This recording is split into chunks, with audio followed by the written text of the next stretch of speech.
Hi guys, জিয়ান official 33 পক্ষ থেকে আবারও হাজির হলাম। এই যে দেখেন চটপটি বানাইতেছে, এই যে দিছি সালাদ, এই যে দিতাছি কাঁচা মরিচ, এখন দেমলো শুকনো মরিচ। গাইস দেখেন, এই যে শুকনো মরিচ দিতাছি, ঝাল ঝাল করে চটপটি বানায়াম। আপনারা দেখতেই থাকুন। এই যে লবণ দিতাছি, এই যে লবণ দেওয়া শেষ হয়ে গেছে। এখন দেমলো চটপটির মশলা, এই যে মশলা দেওয়া শেষ হয়ে গেছে। এখন আর একটা মশলা দিতাছি, এই যে এটাও দেওয়া শেষ হয়েছে। এখন দেব হলো তেঁতুলের টক, দা চটপুটি। এই যে দেখেন তেঁতুলের টক, এটা তো দিলাম।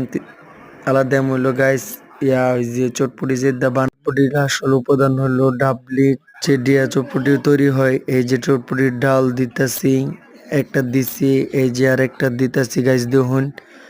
এই যে আরেকটা দিলাম, এই যে আরেকটা দিলাম, 3 নাম্বারটা দেওয়া শেষ হইলো। আর একটু লাগবো, একটু একটু দেখা যাইতেছে, কম দেন যেত না গাইস। আপনার করে এই ভিডিও যারা যারা দেখতেছেন তারা আইবেন, সুন্দর করে দেম আপনার করে চটপুটি। এই যে দেখেন চটপুটিটা সুন্দর করে নাড়াইছি, এই যেন ফুচকার গুঁড়া দিতাছি, এই যে আরেকটা দেম। এই যে এটা তো দেওয়া শেষ হয়ে গেছে গাইস, দেখুন কিরম সুন্দর লাগতেছে। এই যে গাইস ওনা আসল ডিম দিতেছি উপরে, দেখেন ডিমও কম দিনে গাইস। যারা যারা চটপটি খাবেন তারা মাওনা চৌরাস্তা ফ্লাইওভার ব্রিজের নিচে যমুনা ব্যাংকের সোজাসুজি অবস্থিত আমাদের দোকান আয় করবেন তারা। এই যে দেখুন কি সুন্দর করে চটপটি হয়ে গেছে, এই যে চটপটি শেষ।